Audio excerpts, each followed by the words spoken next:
Today I'm going to be showing you the basics of needle felting and specifically how to make your own little water bear or tardigrade.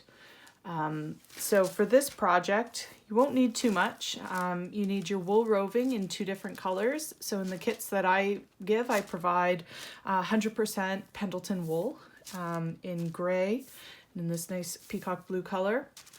You'll also need just a little bit of thread, and this is to make the water bear's claws. You'll need some foam for felting on, and then I've also provided 3 different sizes of felting needles. I don't think it'll show up on the camera, but for those who have gotten the kits, you'll see when you look at the needles close up that the tip of the needle is actually slightly barbed. And so that kind of catches the wool, and that's what does the roving. So I've given these 3 sizes here. Often the size doesn't exactly matter, but I find that the largest size is best for doing sort of like your large shapes initially, and then the smallest size is best for detail work. To make the water bear, we're basically going to assemble the different parts and then put it all together. So we'll make one long cigar shape for the body, and then 8 different little pudgy mini cigars for the legs, a flattened sphere for the head, and then the little nose part. And then the blue felting is just sort of to give it a little bit of color and interest once you're finished. So we'll start with making the cigar shape for the body. I've provided a little bit more roving than you'll need. And so if you take a chunk that's a little bit less than half of the gray roving, that should be about the right size for the body. And what you want to do is you're kind of just shaping it into just kind of a rough cigar shape. Okay, and the needle felting itself is really pretty simple, and you'll see why you need the foam. It's because it's basically just stabbing. So really watch your fingers here. Whenever I do needle felting, I always manage to get my fingers at least a couple times. So doing it on the foam should help with that. But you're just stabbing down into the felt, holding it in the shape that you want. And as you stab it, you'll feel it, I don't know how to, you can feel it kind of catch. And that's sort of the little barbs on the needles are sticking into the felt and into the wool and pulling it together and felting it. And so you just keep doing this. And as you get confident, you can go a little bit faster if you want to. And you just slowly bend the wool into the shape that you want. And you want to go through and make sure that as you're felting, you sort of felt all the sides of it. And you want to kind of end up with a shape that's like uniformly firm, I guess is the best way to say it. Because this is going to form the basis of your whole water bear. And so you want it to kind of be a firm support structure. And as you're making this, if you find that you think it's going to be a little bit too small, you can always pull off a little bit more roving, and you can just add it on and continue needle felting. And that's one of the great things about this craft is it's really pretty forgiving. Once you're finished shaping the body, you should have something that looks like this, which at this point looks a little like something a cat coughed up, but trust me, it's going to come together. You may notice that there's a little bit of dimpling and you can sort of see some of the needle marks or a few sort of messy spots. Do your best to clean those up, but remember that in the finished product, we're going to be covering it all over with this blue felt to try to cover up some of those spots. So this is just the base, and the surface isn't that important. Once you've got the cigar for the body made, the next thing you're going to want to do is make 8 of these smaller cigars. I'd say, they're about thumb sized. And these are going to form the legs. The thing that I find easiest is to tear off my little bunches first and tear off 8 little pieces so that I make sure that they're all going to be roughly the same size. You just kind of roll the roving into the little sausage shape and then start needle felting the way you did with the body. And again, I use the largest needle for this. I thought it might be useful for you to see me just make one of these little sausages for the legs just from start to finish so that you can see how I do it. So I sort of stretch out the roving into a little bit wider than the length that I'm going to want. And then I find it easiest to just sort of hold it tight as much as I can and just form a little roll with it. So just sort of sausage it up like that. Kind of find where I've got the end of it. And I very slowly at first, while it's still really loose, just start tucking those ends in. And then I work my way all the way around it and just sort of get tucking things in. And then as it starts to come together, I move a little bit faster. So this one's, that's what I'm working towards. You can see that the one that I'm working on is a bit long. These ends are pretty loose. So what I do is just sort of fold them down. And again, I'll start more slowly, needling, get that tucked in, and then work it a little bit faster. And then I like to also just sort of work it from the end. And this is where you want to be very careful to just go slowly and mind where your fingers are. So just get a few tucks in there. And then we're going to do the same thing to the other end. Just sort of, so I just tucked that end in and sort of make the little sausage. And with the needle, just sort of gently get it going there. And then as we get going, you can start to go a little bit faster.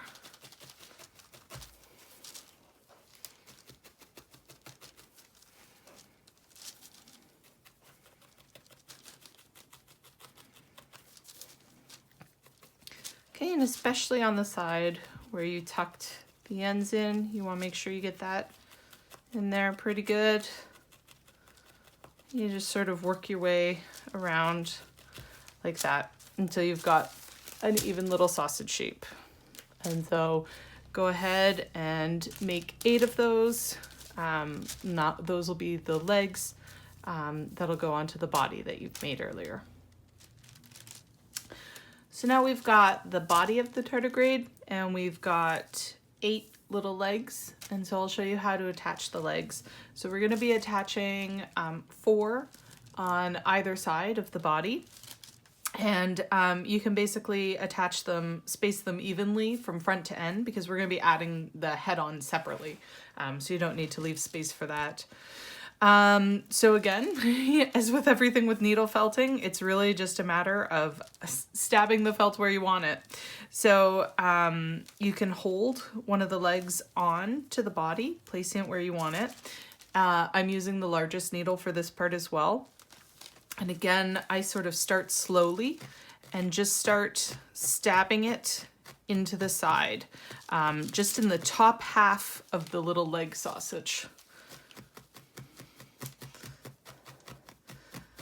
So you can keep stabbing all the way around like that. And the great thing about needle felting is you can kind of continue to shape. So if as you're stabbing, it distorts the shape of the body a little bit, don't worry about that too much, because we're going to go through once all the pieces are attached and we kind of have our rough shape, and we're going to work on the details. So just keep stabbing until you feel like it's attached and isn't going to come off.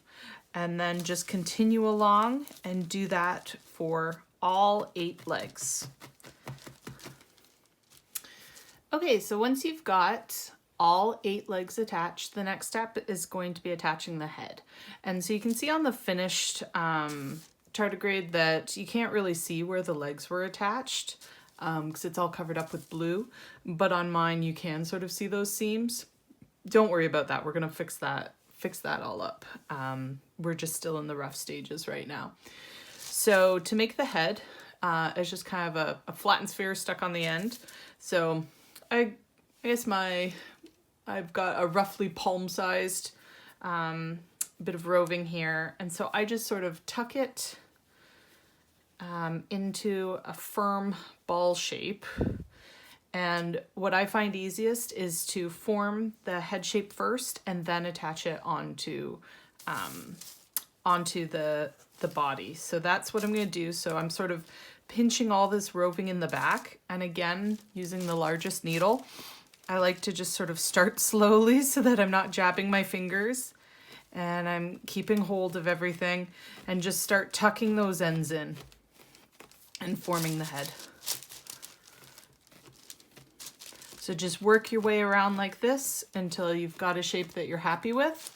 At this point, I've got another sort of hand-sized piece of roving left over. So you'll probably have something similar to that. So I'm definitely going to have extras, but if you're feeling like your head isn't big enough, you can sort of, it's kind of fun if your head isn't big enough, but you can sort of keep adding roving to it until it's the size that you want. And just keep doing it the same way, stabbing and needle felting until you feel like the shape is what you want and you've got kind of an even firmness all the way around. So I've got a little sphere here that's going to be the head. And again, I've got one side that's a little bit uglier because that's sort of where I was tucking in all the ends when I formed the sphere. So that's what I'm going to actually have attached to the body. And, you know, again, you can sort of see there's a few stab marks. Don't worry about that because we still have to make the face. So we'll be doing that afterwards. So to attach it, it's the same as we've been doing. Just hold it onto your body. And I just start gently sort of working around, stabbing in at an angle and work all the way around the edges until it feels secure. And then you can sort of start stabbing a little bit more freely. And once I've kind of gone all the way around the edges, then I start securing it in the center as well. And you'll have to use a little bit more force to do that. So just be careful and mind your fingers as you're doing that. But you just want to make sure, you know, it's the barbed part of the needle that's going to do the felting. So you want to make sure that you're stabbing it deep enough that's actually stabbing into the body, if that makes sense. So just, yeah, keep working your way around until the head feels like it's securely attached. The next step is going to be forming this little round nose thing. I guess it's a nose on the front of the tardigrade. So again, I just sort of took a small piece of the roving and the same way that we did with the head, form a little sphere. And you can just sort of, you know, make a tight little ball with your hands and kind of estimate the size it'll be. I guess you want it about 1/3 to half the size of the head. All right, so you should now have a little ball for the nose. So you can just hold it into the very center, and the actual tardigrade's gonna have kind of like a dent or a hole through the center of its nose. So what I like to do is just kind of start needle felting there and pushing it in the exact center where I'm eventually going to want it placed. Get it placed how I want it there, and then kind of work around the edges as I go. The tardigrade also, this is kind of somewhere where if you feel like customizing a little bit and you're getting the hang of needle felting and you want to play with it, you can also switch to the smaller needle and just do a bit of detailing here and sort of make like if you imagine like a puckered hole. And you can sort of just work your way outward like that. I'm not sure how well you can see there, it's making a little bit of a star shape. And so you can just sort of work your way around like that. And when I'm doing these details, it's almost like a sawing motion. I'm not pulling the needle all the way out. I'm sort of leaving it in and dragging it across the surface as I reinsert it. So you're going to work all the way around the needle like that. There's also some details here. So it's kind of got like a squishy face.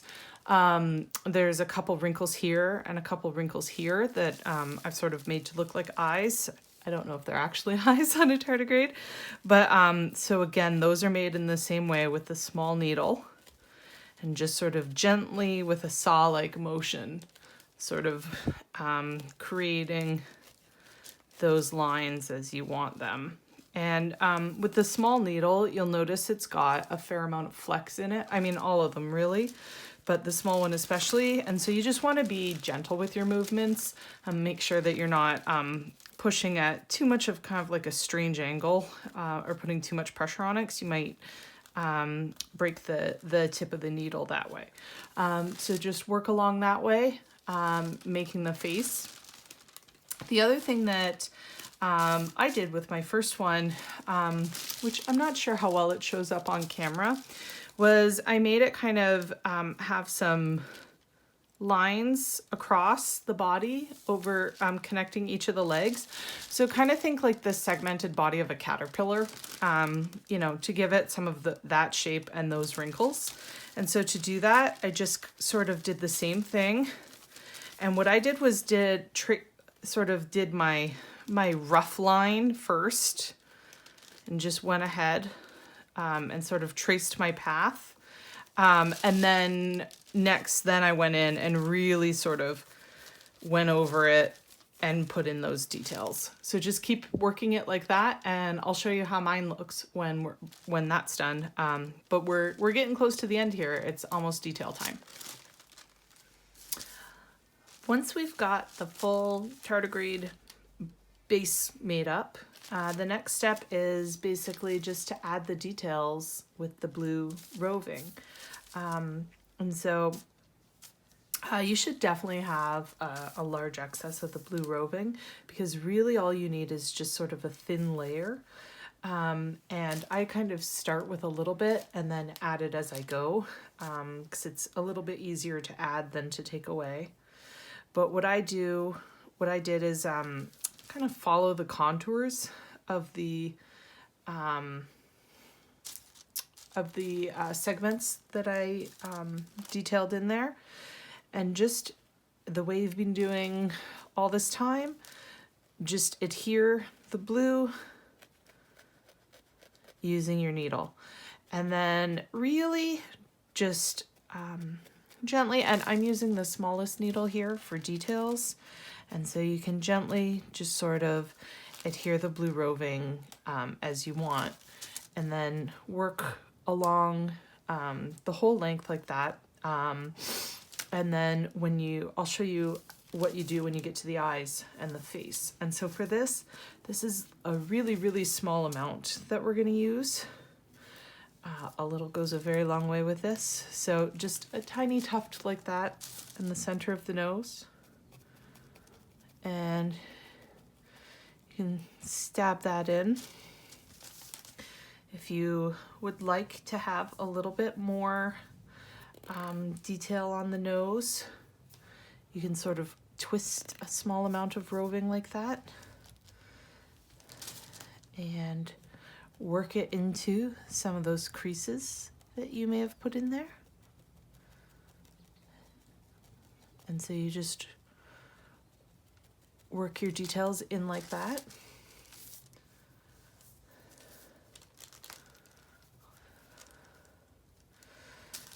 So again, just sort of put a little twist of roving. Some people, when they're doing fine details, will also just use yarn instead of roving, because it's a little bit finer and easier to work with.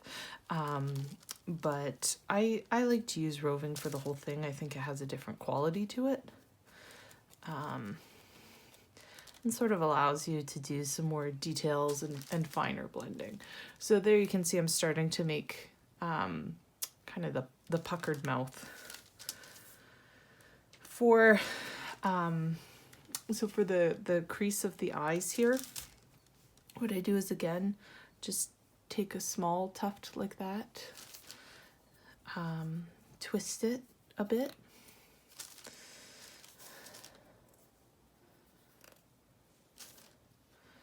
and then what I do first is kind of work it into that crease and then into where the eyes would be.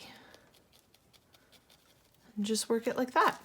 And so you can continue on like that, and really this part is very up to you and sort of how you want it to look in personalization. I'm gonna go ahead, I'll show you the final step, which is attaching the claws, and that's it. So I finished up the detail work in the blue on my tardigrade, and I'm happy with that. You can see that in this one I went a little bit lighter than I did in my example one. I think it would be fun to do all sorts of things with this. You could make like a zebra striped tardigrade or a spotted one. Yeah, it's opportunity to get kind of fun with it. So now it's time to put the little claws on the bottom of the feet. And so we're doing this with the embroidery floss that's provided. First thing is you want to separate it and just use 3 strands of embroidery floss, not all 6.